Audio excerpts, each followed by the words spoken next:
विराजमान हम सब के प्रिय नेता, हमारे यशस्वी लोकप्रिय प्रधानमंत्री माननीय श्री नरेंद्र मोदी साहब, राज्य के मुख्यमंत्री आदरणीय श्री बसवराज मुंबई जी, हमारे केंद्र सरकार के मंत्री आदरणीय प्रहलाद जोशी जी, बहन शोभा जी, राज्य सरकार के माननीय मंत्रीगण, सांसदगण, विधायकगण और इस कार्यक्रम में उपस्थित विशाल संख्या में हमारे इस क्षेत्र के किसान भाइयों बहनों और पत्रकार मित्रों, आज हम सब लोगों का निश्चित रूप से बहुत सौभाग्य है कि फिर से एक बार पीएम किसान सम्मान निधि की 13वीं किस्त किसानों के खाते में भेजने के लिए माननीय प्रधानमंत्री हम सबके मध्य उपस्थित हैं।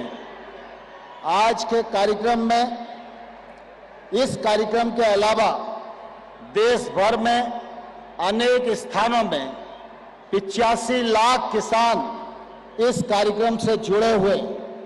मैं उन सब 85 लाख किसानों की ओर से, मंत्रालय की ओर से माननीय प्रधानमंत्री जी का हृदय से बहुत बहुत स्वागत करता हूं, बहुत बहुत इस मौके पर अभिनंदन करता हूं।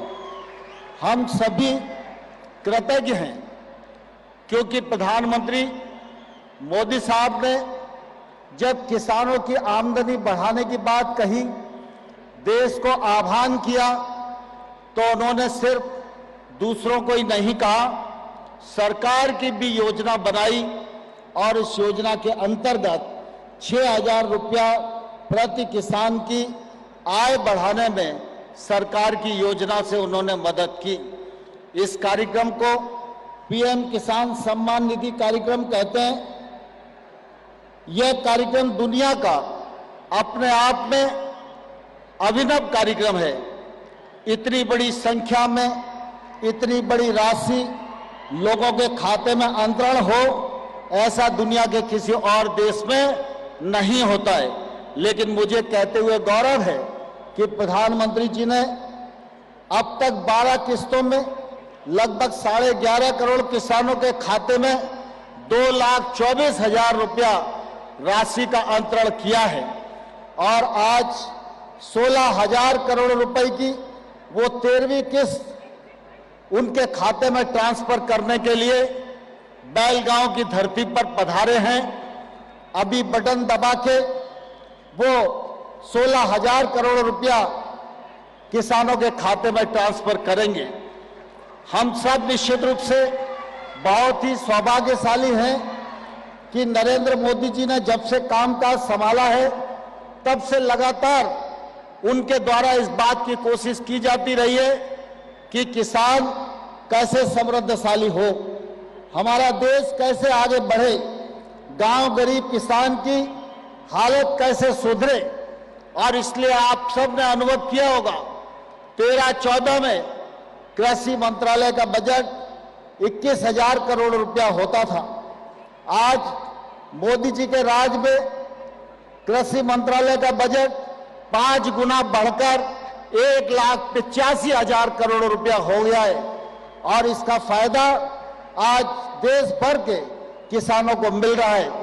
इतना ही नहीं, प्रधानमंत्री फसल बीमा योजना, 1 लाख करोड़ का इंफ्रास्ट्रक्चर फंड, पशुपालन के लिए 15,000 करोड़ रुपए का फंड, मत्स्य पालन के लिए 20,000 करोड़ रुपए का फंड, फूड प्रोसेसिंग के लिए 10,000 करोड़ रुपए का फंड, मधुमक्खी पालन के लिए 500 करोड़ रुपए का फंड, हर्बल खेती के लिए 4,000 करोड़ रुपए का फंड। हर जगह गैप्स को भरने के लिए किसान दीर्घ काल तक खेती करे और मुनाफे की खेती करे, इसके लिए पर्याप्त निवेश की भी व्यवस्था की है। और साथ ही साथ जब इस बार बजट आया, तो चाहे वो एग्री स्टार्टअप को मदद देने का मामला हो, चाहे वो प्राकृतिक खेती का मामला हो, चाहे मिलेट्स ईयर को आयोजित करने का मामला हो, चाहे टेक्नोलॉजी का सपोर्ट कृषि के क्षेत्र को देने का मामला हो, चाहे हॉर्टिकल्चर की फसलों को बढ़ावा देने का मामला हो, चाहे प्लांटेशन को बढ़ाने का मामला हो, हर विषय के लिए जो पर्याप्त प्रावधान किए उसका परिणाम निश्चित रूप से आने वाले कल में हमारे भारतवर्ष की खेती को मिलेगा। मैं इस मौके पर धन्यवाद देना चाहता हूं भारत के किसान भाइयों और बहनों को। माननीय मोदी जी के नेतृत्व में जो कृषि क्षेत्र में योजनाएं और नीतियां चल रही हैं, वो बराबर उनका लाभ ले रहे हैं और आज लाखों किसान जिनकी आमदनी दिनों दिन बढ़ रही है। और मुझे कहते हुए प्रसन्नता है कि पिछले दिनों हमारे कृषि उत्पादों का निर्यात 4 लाख करोड़ के आसपास हुआ, जो अब तक का सबसे अधिक है। यह जो परिणाम आज हमें दिखाई दे रहा है कृषि के क्षेत्र में कि हम खाद्यान्न के मामले में आत्मनिर्भर है और कृषि उत्पादों में या तो पहले नंबर पर है या दुनिया में दूसरे नंबर पर खड़े हैं। यह सब माननीय मोदी जी की नीतियों के परिणाम स्वरूप संभव हो रहा है।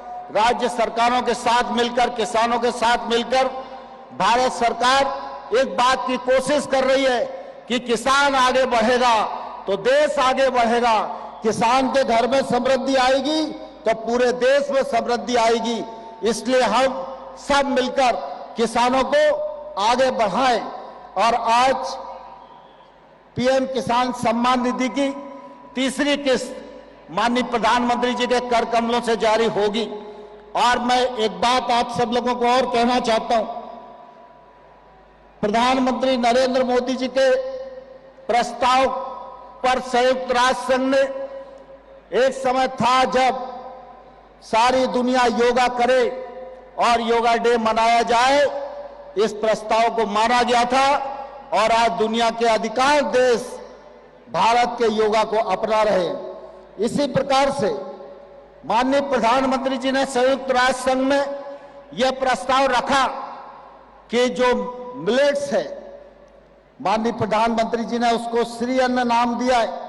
श्री अन्न बाजरा, श्री अन्न रागी, श्री अन्न ज्वार, ये मिलेट्स पूरी दुनिया में प्रचारित हो, व्यक्ति के भोजन की थाली में यह मिलेट्स प्रतिष्ठा पाए, इसके लिए पूरी दुनिया में 2023 को श्री अन्न मिलेट्स ईयर के रूप में मनाना चाहिए। 18 मार्च को दिल्ली में माननीय प्रधानमंत्री जी अंतर्राष्ट्रीय सम्मेलन को संबोधित करेंगे और इस मिलेट्स ईयर का लॉन्च करेंगे। मैं किसान भाइयों और बहनों को यह कहना चाहता हूं, मिलेट्स की उत्पादकता बढ़े, उत्पादन बढ़े, इस दिशा में हम चिंता करें और हम सब लोगों की कोशिश रहे कि मिलेट्स की खपत भी पूरे देश में बढ़े, दुनिया में हमारा निर्यात बढ़े। इन्हीं शब्दों के साथ मैं पुनः प्रधानमंत्री जी का आप सब लोगों की ओर से बहुत बहुत स्वागत करता हूं, बहुत बहुत अभिनंदन करता हूं।